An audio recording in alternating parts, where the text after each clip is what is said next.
Hello friends, नमस्कार। My self Sandeep Singh from real estate Infratech private limited.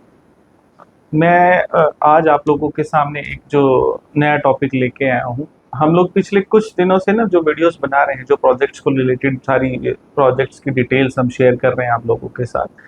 अब इसी में हम आज का जो टॉपिक लेके आए हैं वो प्लॉट्स इन्वेस्टमेंट से रिलेटेड लेके आए हैं। प्लॉट्स, इंडस्ट्रियल और कमर्शियल एससीओ प्लॉट्स जो कि रहने वाले हैं आपके झज्जर में, Reliance Met City. Met City के बारे में हमने लास्ट वीडियो भी कुछ बनाई थी जिसमें हमने कुछ डिटेल्स आपके साथ शेयर की थी। अब आज का टॉपिक भी रिलायंस के रिलेटेड ही है। मेट सिटी का मतलब है मॉडर्न इकोनॉमिक टाउनशिप। तो रिलायंस यहाँ पे नॉर्थ इंडिया में झज्जर डिस्ट्रिक्ट है। झज्जर में आपका फरूखनगर से निकलने के बाद झज्जर तक करीब करीब 15 किलोमीटर का एरिया है। 8,000 हेक्टेयर में प्रोजेक्ट आया है रिलायंस का, जिसका अभी फेजेस वाइज काम चल रहा है। तो करीब करीब अभी 50% की डेवलपमेंट हो चुकी है। अराउंड 400 कंपनीज यहाँ पे ऑपरेशनल है। इंडस्ट्रियल है। इंडस्ट्रियल में इंफ्रास्ट्रक्चर की बात करें तो 24 मीटर, 30 मीटर, आपका 40 मीटर्स और 60 मीटर्स ये वाइड रोड्स हैं। इलेक्ट्रिसिटी टोटल अंडरग्राउंड है यहाँ पे। इसके अलावा इंडस्ट्रियल में जो रिक्वायरमेंट होती है, इंडस्ट्रियल में आपका वाटर का, आपका जो ड्रेनेज सिस्टम है उसके लिए एक ड्रेन की रिक्वायरमेंट होती है। तो वो भी है यहाँ, जो कि खरकोदा जजर होते हुए ये सीधा अपना नजफगढ़ लेक में कनेक्ट करती है। नजफगढ़ से फिर सीधा यमुना में है ये ड्रेनेज।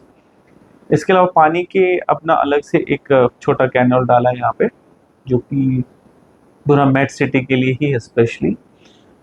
इंफ्रा के मामले में देखें तो कनेक्टिविटी वाइज केएमपी बिल्कुल मेट सिटी के साथ से ही कनेक्टेड है। केएमपी का जो कट है अपना फरूखनगर वाला, फरूखनगर से एंट्री एग्जिट कर सकते हैं और बादली से एंट्री एग्जिट कर सकते हैं। दो स्टेट हाईवे लगते हैं, जो नजफगढ़ से झज्जर जा रहा है और गुड़गांव से जो झज्जर जा रहा है। तो इनके बीच का जो लैंड पार्सल है ये रिलायंस के पास है। रिलायंस ने अपनी डेवलपमेंट के हिसाब से, जैसे साउथ में या महाराष्ट्र में रिलायंस ने कुछ टाउनशिप बनाई है, वो उनको देखते हुए ही यहाँ नॉर्थ में ये बनाया गया है। इंडस्ट्रियल का सेटअप धीरे धीरे धीरे धीरे बन रहा है। और ये कोई भी ऐसी इंडस्ट्रियाँ नहीं है जो जिससे आपको पॉल्यूटेड करने वाली कोई भी इंडस्ट्रियाँ नहीं है। ये सारी इंडोर वाली इंडस्ट्रीज हैं जिसमें धुएं का ऐसा कुछ मतलब अभी तक हमने तो नहीं देखा कोई भी प्लांट। जितने भी प्लांट अभी लगे मैन्युफैक्चरिंग यूनिट्स हैं स्पेयर पार्ट्स टाइप के। इसमें मेजर नाम पैनासोनिक हो गया, डेंसो हो गया, एफएम लॉजिस्टिक हो गया। लॉजिस्टिक से रिलेटेड यहाँ पे इंडोस्पेसिस भी है, जिसने काफ़ी करीब करीब 250-300 एकड़ में वेयर हाउसेज बनाए हैं। फिर कुछ यहाँ पे छोटे यूनिट्स भी है, 1000 मीटर से लेके 1-1.5 एकड़ तक के भी, 1000 मीटर, 1500 मीटर, 2000 मीटर। तो ऐसे भी कई सारी यूनिट्स हैं। अब इसी में इन सब इंडस्ट्रियल के साथ साथ यहाँ पे रेजिडेंशियल की भी बहुत रिक्वायरमेंट थी। तो रिलायंस ने उस चीज़ को देखते हुए अपना दीनदयाल के कुछ लाइसेंस पास कराए। दीनदयाल एक योजना है, हरियाणा सरकार में स्टार्ट हुई थी, दीनदयाल उपाध्याय योजना। इसमें आप कोई भी प्लॉट्स का लाइसेंस ले सकते हो। वो बिल्डर से लेके फार्मर के लिए भी एप्लीकेबल होती है। बिल्डर तो लेते ही हैं। फार्मर भी अगर डायरेक्ट अपना 5 एकड़ से बड़ा कोई लैंड पार्सल होगा जो रेवेन्यू रोड या फिर 24 मीटर रोड पे लगता हुआ हो, तो फार्मर खुद भी डायरेक्ट इसका कन्वर्जन करा सकता है। रिलायंस ने फेज 1 लॉन्च किया 2022 में, जो कि सेक्टर 8 पड़ता है वहाँ पे। फेज 1, फेज 2, फेज 3, वहाँ पे 3 फेजेस किए हैं लॉन्च। फिर फेज 4 लॉन्च किया, ये सेक्टर 2A में है। फिर उसके बाद एक मेट विलास करके भी प्रोजेक्ट बनाया जिसमें नॉर्मल प्लॉट्स हैं। दीनदयाल में जो स्कीम होती है फ्रेंड्स, दीनदयाल में एक कैपिंग होती है, 60 स्क्वायर यार्ड से लेके 179 स्क्वायर यार्ड तक के ही प्लॉट्स आप रख सकते हो। उसके बड़े जो प्लॉट्स होते हैं वो नॉर्मल प्रोजेक्ट में आते हैं, जिसमें जैसे कि रिलायंस ने मेट विलास के नाम से किया है। एक NIPL करके भी स्कीम होती है, जिसमें आप 180 स्क्वायर यार्ड से लेके मैक्सिमम 500 गज तक के भी प्लॉट्स बना सकते हो। कि 500 इसलिए कह रहा हूँ क्योंकि ये 100 एकड़ से छोटी टाउनशिप होती है, तो इसमें 1000 और बड़े प्लॉट्स बनाना पॉसिबल थोड़ा कम होता है। तो रिलायंस के पास विजन है। रिलायंस ने वहाँ पे पहले इंडस्ट्रियल डेवलप किया, उसके बाद धीरे धीरे धीरे धीरे फेजेस में अब रेसिडेंशियल डेवलप हो रहा है। तो सेक्टर 8 में अगर आप जाओ तो अच्छी हैबिटेशन है हमारी। लास्ट 1-2 वीडियो जो हमने बनाई थी उसमें सेक्टर 8 का भी एक टूर किया है, जिसमें सेक्टर 8 में आपका फ्लोर्स भी हैं, प्लॉट्स भी हैं, और ऑलमोस्ट हैबिटेशन आ गई है, कंस्ट्रक्शन फुल स्विंग में है। अब इन इंडस्ट्रियल हो गया, रेसिडेंशियल हो गया, अब इन सब के साथ साथ हर रेसिडेंशियल और इंडस्ट्रियल इन दोनों में एक और रिक्वायरमेंट होती है जो कि कमर्शियल होता है। अभी तक हमने कमर्शियल में कोई भी वीडियो नहीं बनाया, कोई भी बात हमारी हुई नहीं।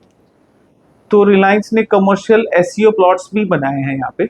एसईओ की फुल फॉर्म होती है शॉप कम ऑफिस, जिसमें आपको एफिशिएंसी एफएआर जो मिलता है वो 100% कवरेज मिलता है, प्लस एफएआर 1.45 का होता है, जिसमें basement, ground, first, second, third, fourth and terrace ये सारा आप कवर कर सकते हो। लाइक अगर मैं 100 स्क्वायर यार्ड के एक एसईओ की एफिशिएंसी निकालूं तो उसमें मोटा मोटा 5400 स्क्वायर फीट एरिया निकलता है पर टोटल कारपेट एरिया, और इसमें आपको बैक टू बैक ओपन मिलता है।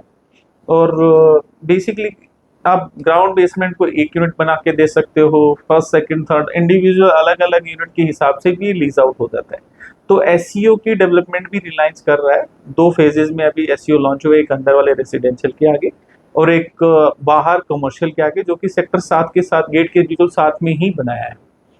एसईओ जो फेज 1 के एसईओ हैं, फेज 2 के जो एसईओ हैं, फेज 1 में ऑलरेडी करीब 7-8 यूनिट है जिन्होंने बना दिया था इन्वेस्टर्स ने। तो वहाँ पे कुछ ब्रांड्स भी आ गए, आईसीआईसी बैंक ऑलरेडी आ चुका है, ऑपरेशनल है, एचडीएफसी बैंक है, बीकानेर वाला है, हल्दीराम है, कुछ ब्रांड्स की एलओआई और भी हैं। जैसे जैसे कंस्ट्रक्शन होते जा रहा है वैसे वैसे ब्रांड्स आते जा रहे हैं।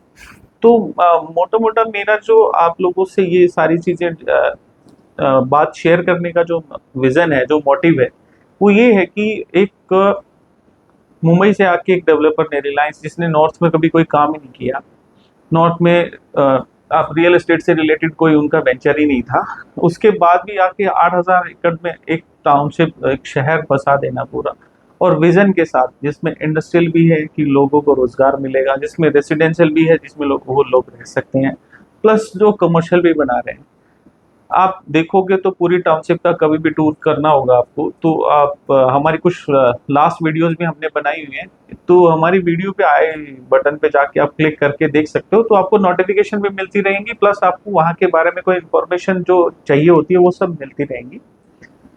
तो फ्रेंड्स, डिले मत कीजिए, जो भी आपके पास अपॉर्चुनिटीज़ हैं, आप कमर्शियल में इन्वेस्टमेंट करना चाहते हैं, आप रेसिडेंशियल में इन्वेस्ट करना चाहते हैं, प्लस इंडस्ट्रियल में करना चाहते हैं, तो ये तीनों वेंचर हैं जो रिलायंस के पास हैं अभी, आप कर सकते हो। और बाकी आपको और कोई भी इंफॉर्मेशन, कुछ भी आपको इससे एड ऑन कुछ भी चीज़ें चाहिए, कुछ भी हमारी हेल्प चाहिए, तो हम लोग एनी टाइम अवेलेबल हैं। हमारा नंबर दिया गया है स्क्रीन पे।